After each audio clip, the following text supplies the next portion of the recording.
말씀을 나눌 텐데, 오늘도 본문은 계속해서 우리가 말씀을 나누면서 한 절 한 절 나누기로 하고요. 지난주 이야기를 한번 복습해 보도록 하겠습니다. 요나에 대한 이야기, 우리는 여러 가지의 요나 하면 떠오르는 그림들이 있는데, 그 그림들 중에 우리가 지난주에 생각했던 것들은 좀 다른 이야기였어요. 요나, 아버지 이름이 아미떼, 또 가드헤벨이라는 곳의 지역 출신이기에 가드헤벨은 갈릴리 지역에 소속되어 있는 그런 촌락입니다. 그런 갈릴리 출신의, 또 아미떼라고 하는 에메트라고 하는 그 단어의 의미는 진리라고 그랬습니다. 그래서 아미떼 하면 진리를 쫓는 사람들. 그러니까 아버지가 진리를 쫓는 신앙의 믿음의 가문이었다라고 성경은 우리에게 정보를 알려주고 있어요.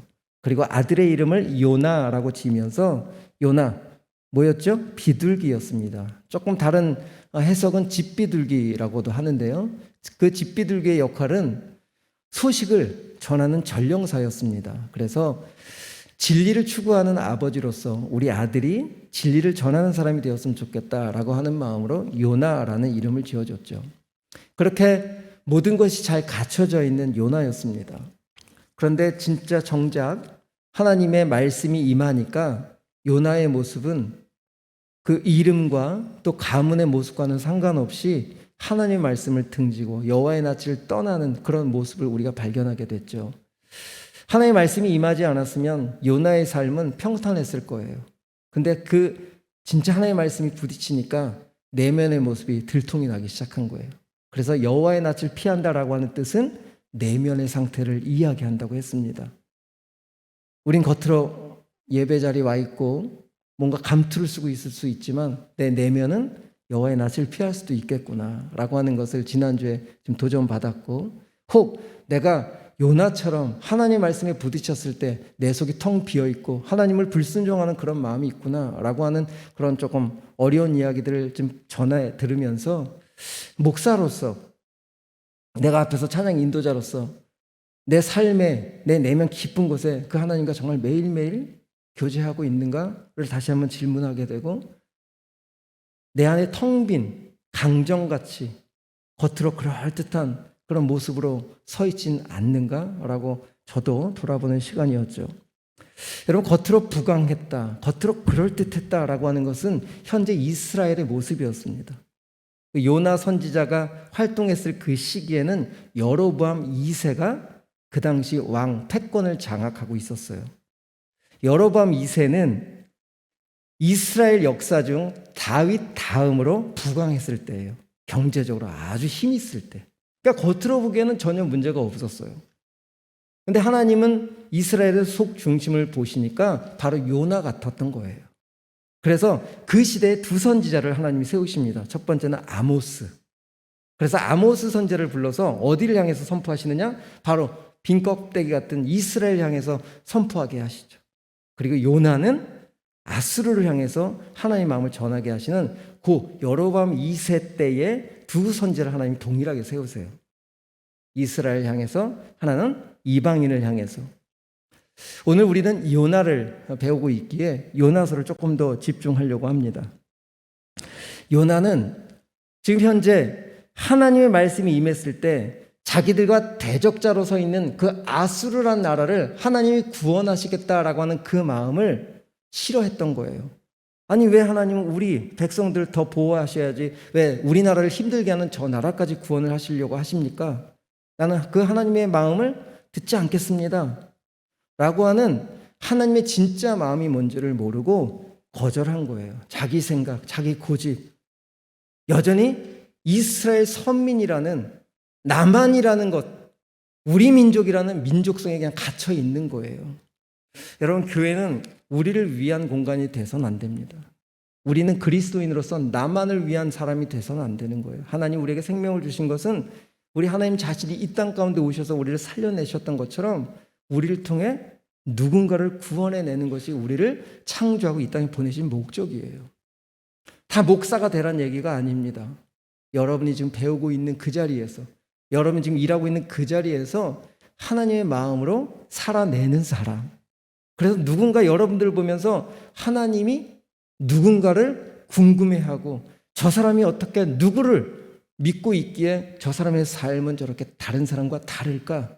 라고 하는 그런 도전을 줄 수 있는 여러분들 그렇게 그 위치로 지금 보내신 거거든요.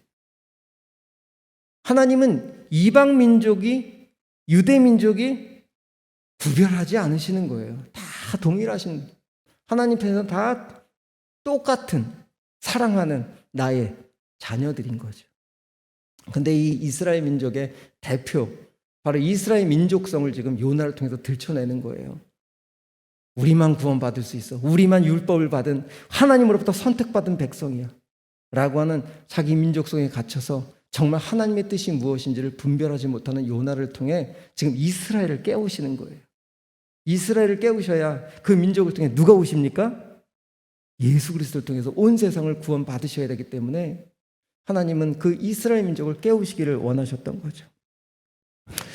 그렇게 요나는 자신이 자신의 고집과 자신의 생각과 자신의 민족성 때문에 하나님의 말씀까지 등지고 자기의 길을 떠나는 그 길 가운데 하나님 그를 포기하지 아니하시고 하나님을 거절한 요나를 그대로 놔두지 아니하시고 우린 결과론적으로 알지만 그 요나가 가는 길 앞에 큰 파도와 큰 폭풍을 허락하셨죠. 그 큰 파도와 폭풍은 요나가 가는 길을 멈추게 했고 요나는 그 상황 가운데에서도 여전히 배 밑창에 들어가서 잠을 잘 만큼 영적으로 무감각한 상태였어요. 아니요, 무감각한 상태인 것처럼 누워 있었겠죠. 여러분, 우리가 그렇게 살고 있지 않습니까? 괜찮은 척. 하지만 내 내면 깊은 곳은 소용돌이가 치고 요동치지 않습니까? 나 참 잘 살아야 되는데 하나님 지금까지 해주신 은혜가 있는데 나 왜 이렇게 잘 못 살고 있지라고 하는 그 두 가지의 마음이 여러분의 마음 가운데 큰 폭풍과 파도로 여전히 싸우고 있지는 않는지 생각이 됩니다. 저는 요나가 그 폭풍과 또 그 풍랑 앞에서 배가 깨지게 될 그런 상황에 요나는 솔직히 이야기하죠. 12절에 이렇게 이야기를 합니다. 그가 대답하되 나를 들어 바다에 던지라. 인간은요 가장 비천한 지점에 설 때에 비로소 가장 고귀한 진리를 깨닫는다. 너무 멋있죠? 다 아는 이야기죠? 우리 한번 다시 읽어봅시다. 시작. 인간은 가장 비천한 지점에 설 때에 비로소 가장 고귀한 진리를 깨닫는다. 왜 그런지 아십니까? 우리는 하나님의 형상을 입은 자이기 때문에 그래요. 그래서 성 어거스틴 그분이 참회록에다 이렇게 기록했습니다. 그것도 한번 띄워주시겠어요? 당신은 하나님은 우리를 당신을 향해서 살도록 창조하셨기 때문에 우리 마음이 하나님 안에서 안식할 때까지는 평안하지 않다. 우리를 왜 하나님은 그렇게 폭풍과 파도 가운데 우리를 내모르셔야 됐을까? 요나를 왜 그렇게 모르셔야 됐을까? 그곳에서 진짜 정작 흔들려 보니까 자기 내면 깊은 곳에 찌꺼기들이 올라오는 거예요. 가만히 시냇물이 있었을 때는 아주 맑아 보입니다. 그런데 거기에 미꾸라지 하나가 난리를 치면 그 꾸정물들이 다 올라오는 거예요. 그게 우리들의 마음입니다. 우린 겉으로는 잔잔하고 고요하고 깨끗한 척해 보이지만 거기에 진짜 하나님의 말씀이 툭 떨어져 버리니까 속에 있는 수많은 것들이 찌꺼기들이 올라오는 거예요. 그걸 애써 감추려고 하는 거죠. 이렇게 나를 바다에 던지라 라고 한 것은 이제 반성의 기미가 보였어요. 이제 요나서가 이렇게 12절을 끝나면 이제 끝날 것 같아요. 그래, 하나님을 떠난 인간들은 이렇게 망한다. 하나님을 떠난 사람들은 이렇게 인생이 망하게 되는 이런 결과를 초래한다. 이게 좋은 우리에게 주는 메시지잖아요. 그런데 이 요나서는 이 1장 13절부터 4장까지 아직도 3장이나 남았다는 거예요. 그건 뭘 말씀하시는 걸까요? 아까도 제가 처음 말씀드렸다시피 사람은 거절해도 하나님은 거절하지 않으신다. 우리가 수도 없이 하나님을 향해 거절하는 그 자리에 서 있어도 우리 하나님은 절대 우리를 거절하지 않으신다는 거죠. 여러분, 이 사랑이 믿어졌으면 좋겠어요. 끝까지 여러분들 추적해서 파도를 올려서라도 폭풍을 올려서라도 내가 가는 인생의 배를 좀 깨서라도 하나님께 돌이킬 수만 있다면 하나님은 추적해내시는 거죠. 이게 우리 하나님의 강권하심입니다. 이 강권이라는 단어가 바로 녹이다, 녹이다라는 뜻이 있어요. 하나님의 강권하심은 여러분들에게 꽂혀 있습니다. 어떻게 해서라도 여러분들을 하나님의 원하는 그 자리로 인도하실 거예요. 그래서 여러분들 소중한 거고, 그래서 여러분들 아름다운 거고, 하나님 그래서 여러분들에게 나의 사랑하는 자야, 나의 어여쁜 자야, 나와 함께 가자. 술람미 여인이 뭐가 좋다고요? 얼굴은 껌껌하가 검고 당시에 종살이를 해야 될 수밖에 없는 그런 술람미 여인을 들어서 내가 가장 사랑하는 여인이라고 선포한 그 솔로몬의 고백은 바로 우리 주님의 고백이거든요. 나 흙 묻어서 세상의 죄로 다 뒤집어 쓴 오물 같은 버러지 같은 야곱을 끌어안으시는 거죠. 이게 오늘 요나에게도 동일하게 적용되고 있습니다. 그 요나에게 적용됐다면 저와 여러분에게도 적용되지 않겠습니까? 이것이 믿어졌으면 좋겠어요, 여러분. 하나님은 나를 끝까지 추적하셔서 어떤 방법을 동원해서라도 당신의 평안으로 인도하시는 분이시다. 감사하게도 요나서는 앞으로 3장이 더 남아있는데 오늘은 2장의 이야기를 좀 나누려고 합니다. 자, 17절 같이 한번 읽어보겠습니다. 요나서 1장 17절 시작. 여호와께서 이미 이 단어가 너무 감사했어요. 마침이 아닙니다. 마침 거기에 물고기에 있었던 게 아니에요, 여러분. 성경 기자는 이미 준비해 놓으셨다는 거예요. 요나가 떨어질 것을, 요나의 앞길을 폭풍과 파도 속에서 자기가 자신이 돌이켰을 때 하나님은 이미 그를 받아낼 준비가 다 되셨다는 거예요. 왜요? 누구 때문에? 예수 그리스도를 죽여놓으셨기 때문에. 그래서 이미인 거예요. 우리가 잘못할 때마다 그때마다 우리를 구원해내시는 하나님이 아니에요. 임기응변의 하나님이 아니시라고요. 이미 창세전부터 우리를 계획하시고 우리가 이렇게 삐뚤어 갈 것을 아시고 그 속에서도 언제든지 돌이키기만 하면 이미 준비한 물고기를 준비하고 계시다. 이게 복음입니다. 은혜입니다. 은혜. 요나서는 바로 복음을 전하고 있어요. 요나를 향해서 복음을 전하고 하나님이 선택한 이스라엘 백성들을 향해서 복음을 전하고 있는 거예요. 사실상 이미 큰 물고기를 준비하고 계셨지만 우리는 그 물고기를 볼 수 없어요. 그것을 우리는 경험해봐야 아는 사람들이거든요. 맨 나중에 제가 여러분들에게 3가지 사람의 유형을 말씀드리겠지만 우린 참 답답하게도 특히 저는 경험을 해야 깨닫는 그런 사람이에요. 참 지혜롭지 못하죠. 지금 습득되고 성경을 통해서 먼저 알려주셨는데도 우린 그렇게 움직여지지 않죠. 그렇게 성경을 통해서 다 알려놓으셨는데도 우리는 그 말씀대로 움직여지지 않아요. 어떻게 해서 우리는 그냥 물고기 뱃속에 한번 들어가 봐야 2번 다시 들어가기 싫다. 그런 경험을 해야 아는 사람들이 아닐까? 여러분 오늘 요나서 2장 1절 2절 보십시오.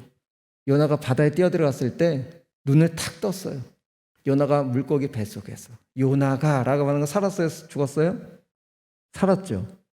이미 준비된 물고기 안에서 요나가 눈을 떴어요. 그럼 요나가 눈을 딱 떴을 때 뭐가 보였을까요? 코의 비린내와 캄캄한 어떤 빛도 없는 그 물컹물컹한 그 안에 들어가 있는 그 상황을 상상해 보세요. 상상하기도 싫죠? 그런데 그곳에서 기도하여 불러 아뢰었더니 1절 2절의 그 2 단어가 저를 설레이게 했습니다. 아무것도 볼 수 없고 자기 힘으로 아무것도 할 수 없는 그곳, 그 안에 들어가서 자기가 할 수 있는 게 뭐가 있어요? 자, 하나님의 맞춤 훈련은, 맞춤 방식은 아주 정확하신 것 같아요. 각 개인에게 이런 큰 물고기를 하나님이 준비해 주신 줄 믿습니다. 이 아멘 할 사람만, 나에게 어떤 물고기가 준비되었을까? 하나님, 나에게 조금 지금 그래도 몸으로 좀 움직일 수 있는 그런 고기를 좀 준비해 주십시오. 어떤 기도를 해도 좋겠지만 하나님이 준비한 물고기가 있을 거라고 생각해요. 자, 조금 보십시다. 부르짖는다는 것 가능했겠어요? 거의 기도가 됐겠습니까? 저는 상상을 해봤어요. 물고기 뱃속에서 기도가 됐을까? 소리를 어떻게 내겠어요? 그렇다면 이 은유적인 표현은 뭘까? 아마도 그의 마음으로 부르짖었겠죠. 그의 마음으로. 생각으로 하나님. 아마 하나님만 불렀을 것 같아요. 하나님. 여러분, 아마 신음했다라고 생각이 듭니다. 신음, 끙끙댔겠죠. 거기서 무슨 기도하고 부르짖었겠습니까? 그런데 내가 참 감사했다 그랬죠. 기도하고 부르짖었다. 지금까지 요나서 1장을 보면 요나가 기도했다는 내용이 하나도 안 나와요. 도리어 선장이 와서 내 하나님께 기도 좀 해라. 얼마나 기도를 안 하면 세상 사람이 와서 나보고 기도를 하라고. 요나는 그런 사람이었어요. 세상 사람이 봐도 전혀 믿음과 신앙과는 상관없이 사는 사람이었어요. 그렇게 기도하지 않는 사람. 기도라는 뭘까요, 여러분? 기도는 뭘까요? 오늘 여러분 셀 모임에서 아마 나뉘어지게 될 거예요. 기도는 무엇일까? 라고 하는 셀 리더가 인터뷰를 할 때 여러분 거기에 무엇으로 대답을 하겠습니까? 기도는요, 다른 종교에도 참 많아요. 다른 종교에도 다 기도하잖아요. 그렇죠? 제가 이렇게 썼습니다. 대부분의 기도는 내가 처해진 공경으로부터 벗어나기 위해 신의 은혜와 가호를 이끌어내기 위해 부르짖는 것. 이게 기도일까요? 대부분 여러분들이 하는 모습이죠. 내 상황과 환경 속에서 이렇게 해 주십시오. 당신의 호의를 베풀어 주십시오. 당신이 내 삶 가운데 오셔서 이 환경을 좀 열어 주십시오. 뭘 해 주십시오. 이거는 세상 사람들도 다 똑같이 하는 기도예요. 불교에서도 이렇게 기도하고 다른 종교에서 다 이렇게 기도해요. 그런데 오늘 하나님이 기도했다라고 기록한 이 요나서를 기록한 사람이 요나의 입을 통해서 받은 기도는 뭘까? 그게 뭘까요? 2절 이르되 내가 받은 고난으로 말미암아 여호와께 불러 아뢰었더니 주께서 내게 대답하셨고. 지금 하나님과 교통되는 것이 기도다. 내가 일방적으로 그냥 부르짖는 것이 기도가 아니라 하나님과 지금 대화하고 그의 마음을 알아가는 것이 기도다라고 2절에 지금 기록하고 있어요. 어디 가야? 다음 절에 보니까 내가 스올의 뱃속에서. 스올의 뱃속에나 가야. 스올의 뱃속에는, 스올이라는 것은 히브리인들은 죽은 자들이 머무는 장소를 얘기하거든요. 스올. 히브리인들은 스올 하면 죽은 자들이 머무는 곳을 얘기해요. 그런데 벌받는 지옥을 얘기하는 것이 아닙니다. 한계의 장소, 이런 의미도 있어요. 한계의 장소. 스올이 뭐라고요? 인간의 한계의 장소. 자, 그 한계를 이렇게 표현하고 있어요. 3절에 주께서 나를 깊음 속 바다 가운데에 던지셨으므로 큰 물이 나를 둘렀고 주의 파도와 큰 물결이 다 내 위에 넘칩니다 라고 하는 표현은 지금 물에 빠졌는데 물이 점점 차올라서 입술에 꼴깍꼴깍 대고 있다는 거예요. 지금 자기 힘으로 아무것도 할 수 없는 상태. 입술 밑까지 물이 올라차 있을 때 낮춰진 장소를 스올이라고 그래요. 스올이 뭐라고요? 최대한 낮춰진 그 자리를 스올이라고 하는 거죠.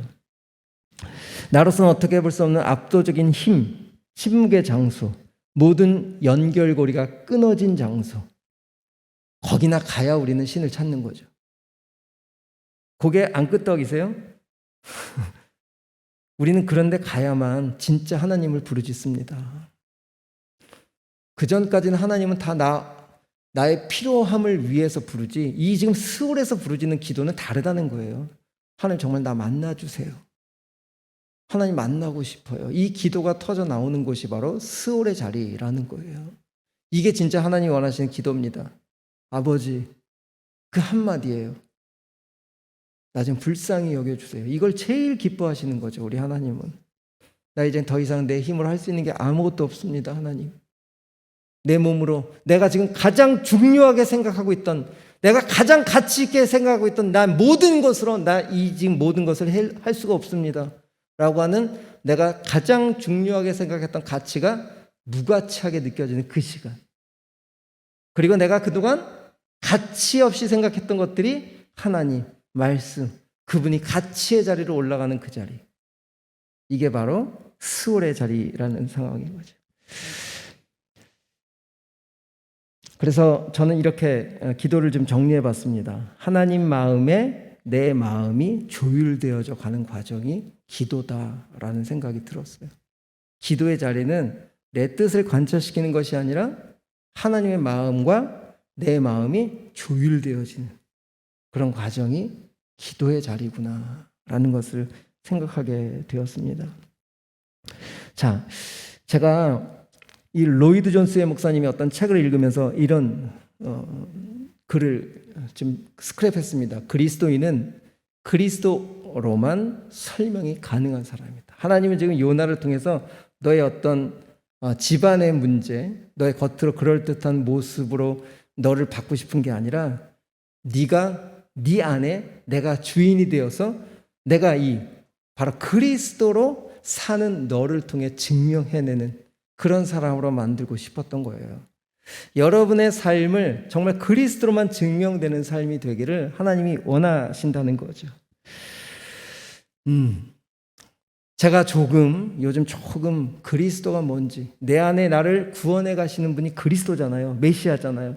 나의 잘못된 성품들을 성결의 영으로 오셔서 바꿔가시는 그분 앞에 순종되고 그 앞에 복종되어지는 시간들이 많아지기 시작하고, 내가 어떤 잘못이 있었을 때 바로 그 잘못을 깨닫게 하시면 그 잘못한 그 자리에 순종하는 자리로 가는 이런 훈련들을 반복하고 있습니다. 이 남자라는 이 본성은 참 굽히는 걸 싫어해요. 그래서 어떤 잘못이 왔더라도 이 자존심이 참 내려놓기가 어려웠거든요. 그럼에도 불구하고 하나님이 그 부분도 말씀하시면 자존심이 뭐가 문제겠습니까? 잘못한 건 잘못한 거고 인정하고, 내가 그 일로 인해서 누군가에게 힘들게 했다면 그 부분을 내려놓는 것, 이게 바로 하나님의 마음과 합한 자의 모습인 거죠. 여러분의 삶을 통해서 큰 거 바라시는 게 아니에요. 내 삶에 그 하나님의 마음과 조율되면서 그 마음에 내가 동화되고 그 마음으로 내가 움직여지는 모습들을 우리 하나님이 오늘 요구하시는 거거든요. 우리 조금 더 4절 한번 읽어봅시다. 이제 요나가요, 그 기도하는 도중에 이렇게 바뀌어가고 있어요. 내가 말하기를, 요나가 이야기하고 있죠. 내가 주의 목전에서 쫓겨났을지라도 다시, 저는 이 다시라는 단어가 너무 행복했습니다. 우리 하나님 앞에서는 다시를 100번, 1000번도 괜찮다는 거예요. 다시 주의 성전을 바라보겠나이다. 100번을 넘어져도 101번 잡아주시는 그 하나님을 향해 다시 돌아설 수 있는 이 자리가 있다는 것이 요나서가 주는 하나님의 긍휼하심입니다. 여러분의 하나님 다시 하나님이십니다. 다시 회복하시는 하나님이시고, 오늘 다시 하시고 싶어 하시는 하나님이시고, 다시 여러분의 손을 붙잡고 싶어 하시는 하나님이시죠. 우리 결론을 짓겠습니다. 우리 찬양팀 나오시고 8절 9절 한번 다 같이 읽어볼까요? 8절 9절 8절 9절 요나서 2장 8절 9절 거짓되고 헛된 것을 숭상하는 모든 자는 자기에게 베푸신 은혜를 버렸사오나. 여기 9절 같이 읽읍시다. 시작. 나는 감사하는 목소리로 주께 제사를 드리며 나의 서원을 주께 갚겠나이다. 구원은 여호와께 속하였나이다. 이 요나가 이제 다 털렸어요. 하나님 앞에 교제하고 대화하면서 그분의 마음 가운데 다스림을 받기 시작하고, 이제는 나를 통해서 감사가 터져나오기를 원합니다. 제가 이렇게 결론으로 이렇게 써놨습니다. 죄의 중력이 요나를 밑으로 잡아 끌고 내려가지만 하나님의 긍휼하심의 부력이 그를 마침내 뭇가로 배에서 토해내게 하셨구나. 여러분, 하나님은 큰 거 바라시는 게 아니에요. 그냥 우리 일상 가운데 내가 너와 함께하고 있어 하는 그 환경 가운데 무너져 있지 않고 나를 통해서 일하실 나를 다시 세우실 그 하나님을 붙잡고 돌이키시기를 원하시는 것이 우리 하나님이 오늘 요나서를 통해서 여러분들에게 우리 다시 한번 해보자. 다시 한번 해보자. 자, 자기한테 한번 얘기해 볼까요? 누구누구야? 다시 한번 해보자. 시작. 자기 이름을 크게 대야지. 영훈아, 다시 한번 해보자. 시작. 우리 주님이 여러분들에게 말씀하시는 거예요. 괜찮아. 다시 해보자. 10절. 그러니까 하나님이 감사하는 그 요나를 이렇게 토해내시죠. 여호와께서 그 물고기에게 말씀하심에 요나를 육지에 토하니라. 이제 덤으로 사는 인생을 주시는 거예요. 다시 사는 인생을 주시는 거예요. 이 요나의 이야기로 끝나시면 안 됩니다. 여러분의 이야기예요. 매일 다시 하실 수 있는 분이세요. 매일. 제가 아까 세 가지 유형에 대해서 이야기하고 이제 찬양하고 마치려고 하는데, 첫 번째, 세상에 세 사람의 종류가 있어요. 첫 번째, 배우지 않아도 아는 사람. 이것을 공자는 생이지지라고 해요. 딱. 그 다음에 두 번째, 배워서 아는 걸 학이지지라고 해요. 세 번째, 경험해서 아는 사람을 곤이지지라고 해요. 꼭 어려움을 겪어야 아는 사람들이죠. 저는 이게 세 번째 해당되는 사람인 것 같아요. 그런데 가장 어리석은 사람은 어려움을 겪어도 깨닫지 못한다는 사람이에요. 이건 요나가요, 이렇게 하나님께 감사하고 하나님께 다시라고 하는 힘을 붙잡아서 새 인생을 사는데 3장 가니까 깨닫질 못하네. 4장 가니까 나 됐제. 이 하나님 앞에 이렇게 바뀌어요. 이거 어떻게 된 걸까요? 요나서 지금 이상한 거 아니에요? 아니요. 그게 사람이라는 겁니다. 그렇게 하나님이 다시 일으켜도 우리 다시 본성으로 돌아가는 기질이 있어서 여전히 내 방법과 내 생각과 그 가치관으로 돌아서려고 하는 이 세상의 중력이 얼마나 센지 우리를 계속 잡아 돌리는 거예요. 하지만 중력보다 부력이 세다는 것, 하나님의 이끄심이 훨씬 더 세다는 것, 저를 보니까 그렇더라고요. 여러분, 그런 우리의 세미한 음성까지도 들으시는 우리 하나님, 우리 주만 바라볼지라 라고 하는 찬양하시면서 우리 한번 주님의 따뜻함을 한번 느껴봤으면 좋겠습니다.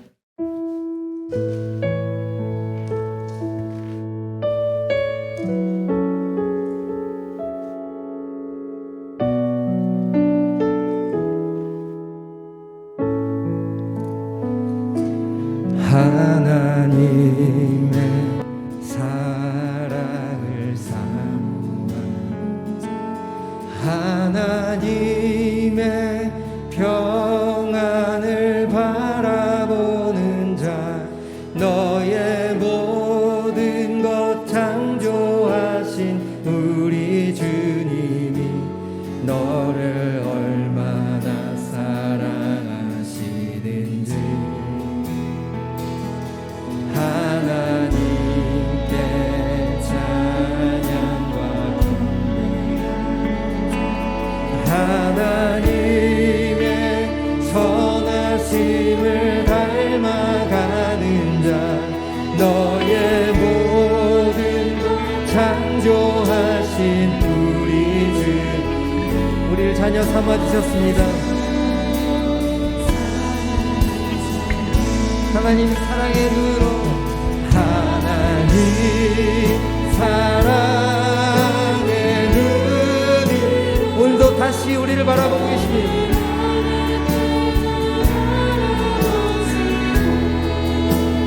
인자한 하나님, 인자한 비로소 언제나 너에게 그리시니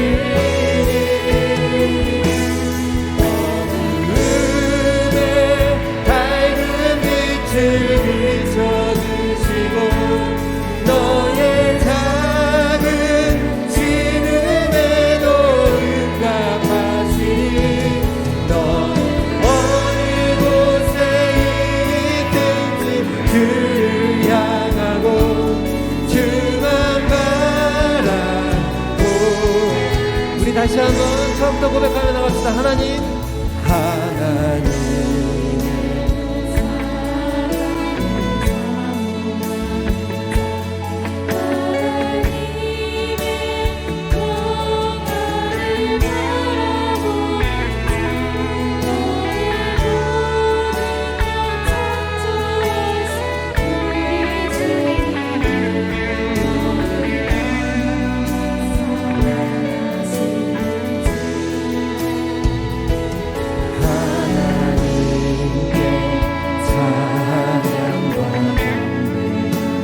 우리 하나님의 선하심을 닮아가자.